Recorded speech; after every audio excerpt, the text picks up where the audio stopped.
نحمده ونصلي على رسوله الكريم. معزز سامعین کرام و خواتین و مستورات، سب سے پہلے میں ایک حدیث مختصر سی آپ کے سامنے جو جناب رسول اللہ صلی اللہ علیہ وسلم سے مروی ہے وہ سناتا ہوں. صحیح مسلم کی حدیث حضرت ابو ہریرہ رضی اللہ تعالیٰ عنہ سے روایت ہے کہ رسول اکرم صلی اللہ علیہ وسلم نے فرمایا کہ ایمان کے 70 سے زائد شعبے ہیں. ان میں سب سے بہترین قول لا الہ الا اللہ، کلمہ لا الہ الا اللہ ہے، اور سب سے جو کمترین جو شعبہ ہے کہہ لیجیے وہ راستے کا تکلیف دہ چیز کا ہٹا دینا ہے. یہ بھی ایمان کے شعبوں میں سے ایک شعبہ ہے، اور مسلمان کا یہ فریضہ ہے تو ایسی تکلیف دہ چیزیں جو راستے میں دوسرے کی تکلیف کا سبب بنے وہ اس کو ہٹا دیں. آج صرف گفتگو کرنی ہے کلمہ لا الہ الا اللہ پر مختصر سی. ایمان کے شعبوں میں سب سے افضل شعبہ اور اعلیٰ درجے کا شعبہ کلمہ لا الہ الا اللہ کا کہنا ہے. ہم سب چونکہ خاندانی طور پر مسلمان ہیں اور کلمہ لا الہ الا اللہ جناب رسول اللہ صلی اللہ علیہ وسلم نے اس کے پڑھنے کی اور ذکر کرنے کی بہت تاکید فرمائی ہے. اس کی بڑی فضیلت ہے اور اس کی بڑی خاصیت ہے. اس کا مطلب یہ ہوتا ہے کہ توحید کا اقرار کرنا ہے اور اعتراف کرنا ہے کہ اس کائنات میں اللہ تعالیٰ کے سوا کوئی معبود نہیں، لا معبود الا اللہ. یہ وہ اقرار ہے کہ جس کے بغیر انسان مسلمان نہیں ہوتا، اور یہ وہ اقرار ہے کہ اگر سچے دل سے اس کی صحیح روح کے ساتھ انسان اپنا لے تو اس کی پوری زندگی سنور جائے. کیونکہ لا الہ الا اللہ ایک ایسا کلمہ ہے کہ اس کے ذریعے وہ انسان جو 70 سال کا کافر ہے، اگر وہ سچے دل سے یہ کلمہ پڑھ لے تو اسی وقت وہ مسلمان ہو گیا تو یہ کلمہ انسان کو کفر سے ایمان میں داخل کر دیتا ہے اور انسان کو جہنم سے جنت میں پہنچا دیتا ہے. یہ کلمہ انسان کو کفر سے ایمان میں داخل کر دیتا ہے. ایک لمحہ اگر پہلے وہ مر جاتا تو سیدھا جہنم میں چلا جاتا، لیکن جب لا الہ الا اللہ صدق دل سے پڑھا اور اقرار کر کے گیا تو سیدھا انشاءاللہ جنت میں جائے گا. اس کی ایک مثال حدیث میں موجود ہے، وہ سنا دوں تو آپ کو انشاءاللہ یہ بات واضح ہو جائے گی. یہ مبالغے کی بات نہیں ہے بلکہ سچے واقعات ہیں کہ بعض لوگ ایسے گزرے ہیں جن کو اللہ تعالیٰ نے صرف اس کلمے کی بدولت جنت میں پہنچا دیا اور جہنم سے نکال دیا. غزوہ خیبر جس میں رسول اللہ صلی اللہ علیہ وسلم نے یہودیوں پر حملہ کیا تھا، یہودی مسلمانوں کو پریشان کرتے رہتے تھے، حملہ اس لیے کیا تھا، معاہدہ شکنی بھی کی تھی اور اس کے بعد طرح طرح سے اذیتیں دیتے تھے اور سازشیں کرتے تھے. اس لیے جناب رسول اللہ صلی اللہ علیہ وسلم نے ان پر حملہ کیا. مسلمانوں کو حکم ہوا کہ ان پر حملہ کریں. نبی اکرم صلی اللہ علیہ وسلم صحابہ کرام کو لے کر خیبر کے مقام پر تشریف لے گئے. وہاں پر ان کے قلعوں کا محاصرہ کر لیا گیا، گھیرا بندی کر دی گئی. بالآخر اللہ تعالیٰ نے ان پر فتح عطا فرمائی. جو سنانا ہے واقعہ وہ یہ ہے کہ غزوہ خیبر کے موقع پر جس وقت مسلمانوں نے غزوہ خیبر کا محاصرہ کیا ہوا تھا، خیبر کا رہنے والا ایک چرواہا بکریاں چرا رہا تھا جس کا نام اسود تھا۔ یہ سیاہ فام یعنی بالکل کالا حبشی اور بکریاں چرانے والا تو بکریاں چرایا کرتا تھا۔ ایک روز بکریاں چرانے کے لیے خیبر سے باہر آ گیا۔ خیبر کا محاصرہ کافی دنوں تک تھا۔ اس نے دیکھا کہ مسلمانوں کے لشکر نے یہاں پڑاؤ ڈالا ہوا ہے۔ اس کے دل میں خیال آیا کہ جا کر دیکھنا چاہیے کہ یہ کون لوگ ہیں اور کس لیے یہاں پر آئے ہیں۔ چنانچہ بکریاں لے کر خیموں کے پاس پہنچ گیا۔ وہاں جا کر اس نے پوچھا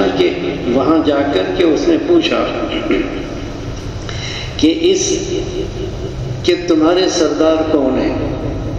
صحابہ کرام رضوان اللہ علیہم اجمعین نے بتایا کہ ہمارے سردار حضور اکرم صلی اللہ علیہ وسلم ہیں جو فلاں خیمے کے اندر مقیم ہیں، تم وہاں چلے جاؤ، تمہاری ملاقات ہو جائے گی۔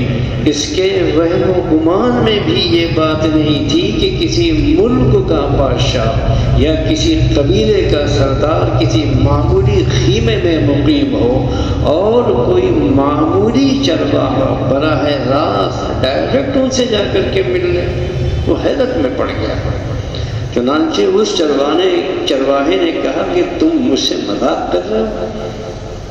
اتنا بڑا بادشاہ اس معمولی خیمے میں ہوگا اور وہ مجھ سے ملاقات کر لے گا؟ صحابہ کرام رضوان اللہ علیہم اجمعین نے فرمایا کہ ہم مذاق نہیں کر رہے ہیں، ہمارے سردار اور ہمارے آقا ایسے ہی ہیں، اگر تم ملنا چاہتے تو ان کے پاس چلے جاؤ۔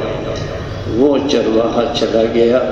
حیرانی کے عالم میں نبی اکرم صلی اللہ علیہ وسلم کے خیمے میں داخل ہو گیا۔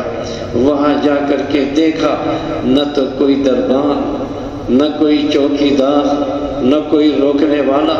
رسول اللہ صلی اللہ علیہ وسلم کی سادگی کے ساتھ اس خیمے میں تشریف فرما ہے۔ جب پہلی مرتبہ چہرے پر نظر پڑی تو چہرہ دیکھ کر اس کے دل کی دنیا بدلنے لگی۔ اس نے آ کر کے سوال کیا کہ آپ کیا پیغام لے کر کے آئے ہیں؟ وہ بڑے سادے لوگ ہوتے تھے، یہ بدو اور سیافام، اور آج بھی ان کا وہی حال ہے۔ تو برجستہ اس نے پوچھا کہ آپ کیا پیغام لے کر کے یہاں پر آئے ہیں اور خیبر پر حملہ کیوں کیا آپ نے؟ نبی اکرم صلی اللہ علیہ وسلم نے مختصراً بتایا کہ میرا پیغام یہ ہے کہ اس کائنات میں سوائے اللہ تعالیٰ کے کوئی اور معبود نہیں ہے، لہذا تم اس کے علاوہ کسی کی عبادت نہ کرو، اسی کو اپنا معبود قرار دو، یہ شرک کرنا چھوڑ دو۔ وہ چرواہا سیدھا سادہ آدمی تھا۔ رسول اللہ صلی اللہ علیہ وسلم کی زیارت اس طرح اچانک ہوئی اور آپ صلی اللہ علیہ وسلم کے یہ کلمات کان میں پڑے اور دل میں اترتے چلے گئے اور دل کی دنیا اس کی بدل گئی۔ اس نے کہا کہ اچھا یہ بتائیے کہ اگر میں آپ کی بات مان لوں اور میں یہ کلمہ اشہد ان لا الہ الا اللہ و اشہد ان محمد رسول اللہ پڑھ لوں تو اس وقت میرے کیا حقوق ہوں گے؟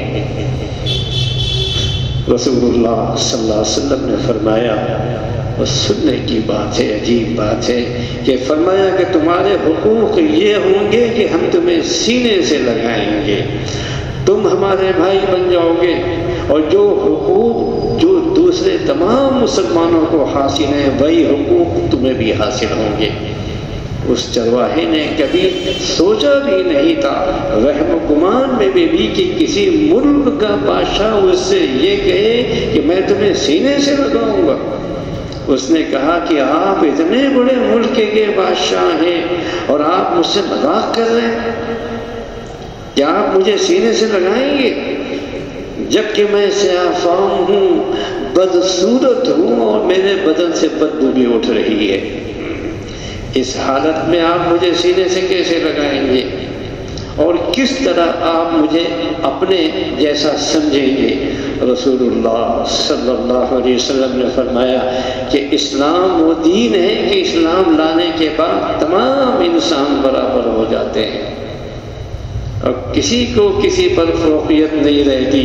ہم واقعتاً تمہیں سینے سے لگائیں گے. تم جو کہتے ہو کہ میرا چہرہ سیاہ ہے، میں بدصورت ہوں، میرا جسم سیاہ ہے، میں اس بات کی گواہی دیتا ہوں کہ جب تم اللہ تعالیٰ کے سامنے پیش ہوگے تو اللہ تعالیٰ تمہاری سیاہی کو سفیدی سے بدل دیں گے. اور تم یہ جو کہہ رہے ہو کہ میرے جسم سے بدبو اٹھ رہی ہے، تو جب تم اللہ تعالیٰ کے حضور پہنچو گے تو تمہارے جسم کو خوشبوؤں سے مہکا دیں گے. جب یہ باتیں سنی تو چرواہے نے کہا کہ اگر یہ بات سچ کہہ رہے ہیں اور آپ اس بات کی گارنٹی لیتے ہیں تو پھر میں مسلمان ہوتا ہوں. حدیث میں ہے کہ پھر اس خیمے کے اندر ایک آواز گونجی، اشہد ان لا الہ الا اللہ و اشہد ان محمد رسول اللہ.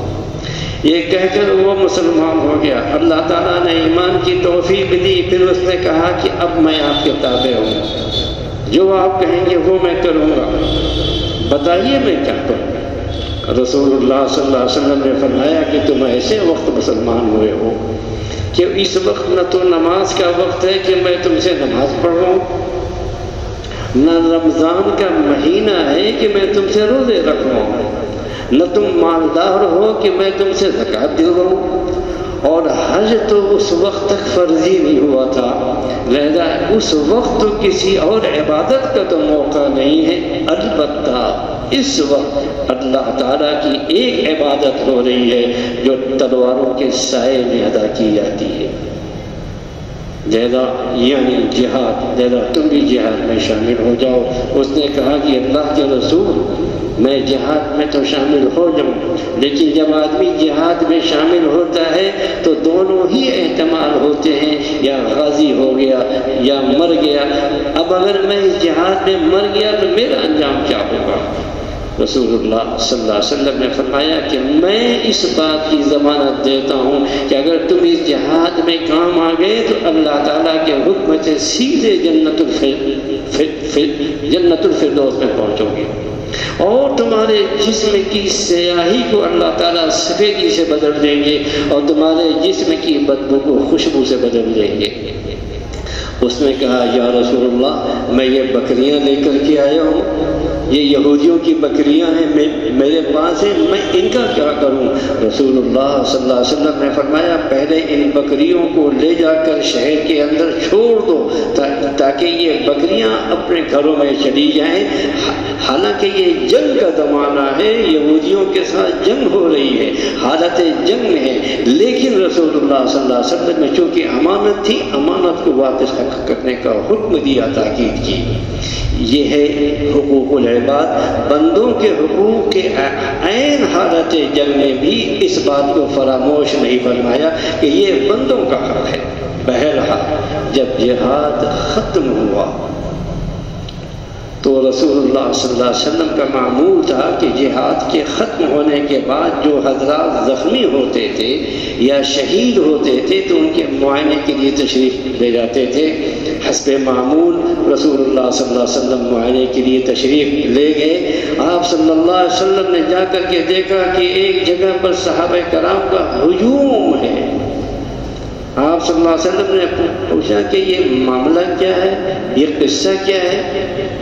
صحابہ کرام نے فرمایا کہ یا رسول اللہ، یہاں پر ایک صاحب کی لاش نظر آ رہی ہے، اس کو ہم میں سے کوئی نہیں پہچانتا کہ یہ کون ہے. رسول اکرم صلی اللہ علیہ وسلم قریب گئے، جا کر کے دیکھا تو فرمایا کہ تم اس کو نہیں پہچانتے لیکن میں اس کو پہچانتا ہوں. وہ اللہ کا وہ بندہ ہے، یہ اللہ کا وہ بندہ ہے جس نے اللہ کے راستے میں ایک سجدہ نہیں کیا، جس نے اللہ کے راستے میں ایک پیسہ بھی خرچ نہیں کیا، لیکن میری آنکھیں دیکھ رہی ہیں کہ اللہ تعالیٰ نے اس کو سیدھا جنت الفردوس میں پہنچا دیا ہے.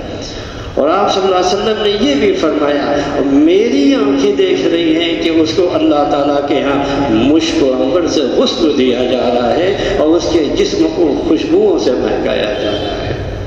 بہرحال یہ کلمہ لا الہ الا اللہ ایسا عجیب و غریب کلمہ ہے کہ اگر اس کلمے کے پڑھنے سے پہلے انسان مر جائے تو جہنم میں جائے گا، اور اس کے پڑھنے کے بعد مرے تو اللہ تعالیٰ اس کو جنت الفردوس عطا فرماتے ہیں۔ اس کلمے کی بدولت انسان ایک لمحے میں کہاں سے کہاں پہنچ جاتا ہے۔ اسی لیے آپ کو یاد ہوگا، شاید سنا بھی ہوگا کہ رسول اکرم صلی اللہ علیہ وسلم نے اپنے محبوب چچا ابو طالب کے پاس ان کے آخری وقت میں گئے، ان سے فرمایا کہ خدا کے لیے چچا ایک مرتبہ کان میں لا الہ الا اللہ محمد رسول اللہ کا اقرار کر لیے، آگے میں نمٹ لوں گا۔ لیکن چونکہ ایمان ان کے مقدر میں نہیں تھا، اس لیے کلمہ پڑھنے کی توفیق نہ ہوئی اور اقرار کیے بغیر دنیا سے گئے، اور رسول اللہ صلی اللہ علیہ وسلم کی انتہائی مدد کے باوجود ایمان نصیب نہ ہوا۔ بہرحال آخری باتیں ختم کرتے ہیں کہ اب دیکھنے کی یہ بات ہے، یہ کیسا کلمہ ہے جو ایک لمحے میں انسان کو کفر سے اسلام کے اندر داخل کر دیتا ہے اور جہنم سے جنت میں پہنچا دیتا ہے، مبغوض سے محبوب بنا دیتا ہے۔ یہ کلمہ کوئی منتر ہے، کوئی جادو ہے کہ جس آدمی نے یہ کلمہ پڑھا فوراً جہنم پروف ہو گیا۔ حقیقت میں یہ کلمہ منتر اور جادو نہیں ہے، بلکہ یہ کلمہ پڑھنے والے کی طرف سے ایک اقرار ہے، ایک عہد ہے کہ اس کائنات میں اگر بات مانوں گا تو صرف اللہ کی مانوں گا، اگر معبود مانوں گا تو صرف اللہ کو معبود مانوں گا، اور معبود ماننے کا مطلب یہ ہے کہ میرے اطاعت کے لائق اگر کوئی ذات ہے تو وہ صرف اللہ کی ذات ہے۔